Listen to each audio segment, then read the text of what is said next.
Bonjour. Aujourd'hui, c'est le premier dimanche de l'Avent et les textes bibliques qui nous sont proposés sont les suivants.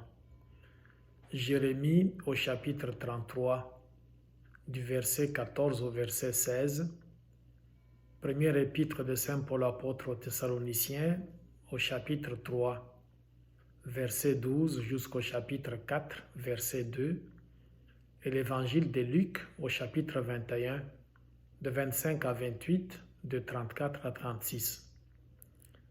Il y a trois mots qui peuvent résumer les trois passages de ce dimanche. Il y a l'espérance, la persévérance et la vigilance. Dans le livre de Jérémie, il y a le message d'espérance. Et pour comprendre ce message, il faut toujours partir du contexte dans lequel Jérémie a vécu. On ne va pas entrer ici dans la discussion entre les biblistes, laquelle discussion tourne autour du chapitre 33 pour savoir s'il appartient à Jérémie lui-même ou à son fils spirituel. Nous prenons ça comme un acquis. Et puis nous l'attachons à Jérémie et nous allons l'interpréter à partir de là. Jérémie a vécu vers le 7e et le 6e siècle avant Jésus-Christ, à une période où Israël a connu beaucoup de problèmes. D'abord, la terre promise, qui est considérée comme étant le signe de la bénédiction de Dieu. Cette terre est dévastée. Le temple, signe de la présence du Seigneur, non seulement le temple est détruit, mais il est aussi dévasté. Le roi, le médiateur entre Dieu et son peuple, non seulement il est démis de ses fonctions, mais il est aussi déporté, envoyé en exil. Le peuple d'Israël lui-même est décimé et la petite minorité qui reste est déportée, envoyée en exil. Le peuple d'Israël vit donc un cauchemar. Lequel cauchemar va entraîner certains parmi ce peuple à pouvoir adopter les divinités de l'envahisseur. Parce qu'on a toujours dit à ce peuple, le Dieu d'Israël est celui qui est puissant. Mais c'est une expérience contraire que ce peuple est en train de vivre.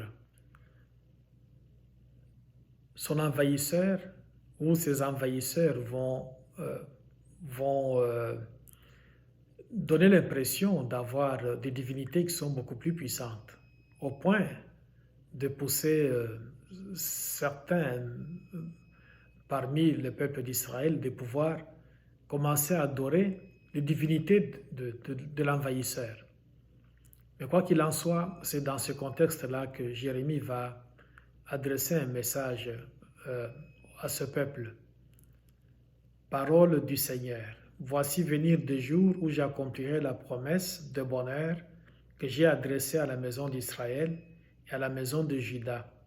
En ce jour-là, en ce temps-là, je ferai naître chez David un germe de justice, et il exercera dans le pays le droit et la justice.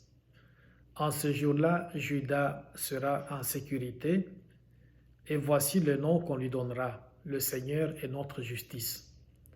Il y a donc à travers ce passage deux raisons fondamentales qui doivent pousser donc le peuple d'Israël à pouvoir garder toujours l'espérance malgré les déboires qu'il peut vivre.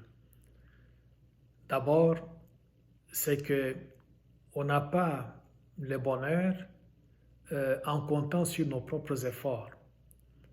C'est Dieu lui-même qui doit nous donner le bonheur. C'est lui-même qui, quand il promet quelque chose, il finit toujours par le réaliser, même si ça prend beaucoup de temps. Cela est affirmé par le fait que Jérémie commence son message par cette expression « parole du Seigneur ». Donc c'est Dieu lui-même qui parle.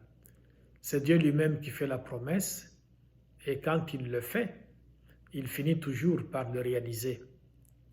Et à la fin de ce passage, il est écrit « Le Seigneur est notre justice ». Donc notre Dieu est lui-même aussi l'auteur de ce que nous pouvons avoir comme bonheur. Et s'il en est l'auteur, il y a donc moyen de compter sur lui.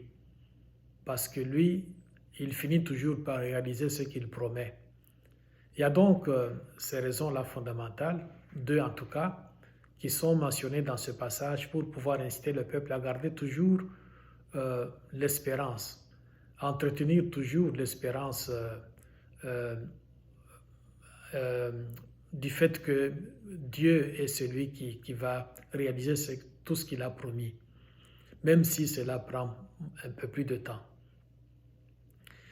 Et le message qu'on peut dégager de l'épître de Saint Paul aux Thessaloniciens a pour thème, si vous voulez, la persévérance. Saint Paul est arrivé à Thessalonique une vingtaine d'années après la mort, la résurrection de Jésus. On ne sait pas combien de temps il est resté là, mais les jours du sabbat, il est quand même allé prier 2 ou 3 fois. Et il a aussi prêché la bonne nouvelle et beaucoup de gens s'étaient convertis au christianisme, les juifs, mais aussi quelques païens et même les gens de la classe noble. Les gens s'étaient convertis. Mais quelques autres juifs qui étaient contre Jésus avaient donc saisi l'autorité romaine qui était en place pour lui dire ceci. Cet homme, donc il parle de Saint Paul, est un fauteur de troubles. Maintenant qu'il est ici, il risque de soulever le peuple contre l'autorité en place, donc vous les Romains. Autant le mettre hors d'état de nuire, soit en l'emprisonnant ou en le tuant. Et Paul l'avait entendu et il a décidé donc de fuir pour protéger sa peau, pour sauver sa peau.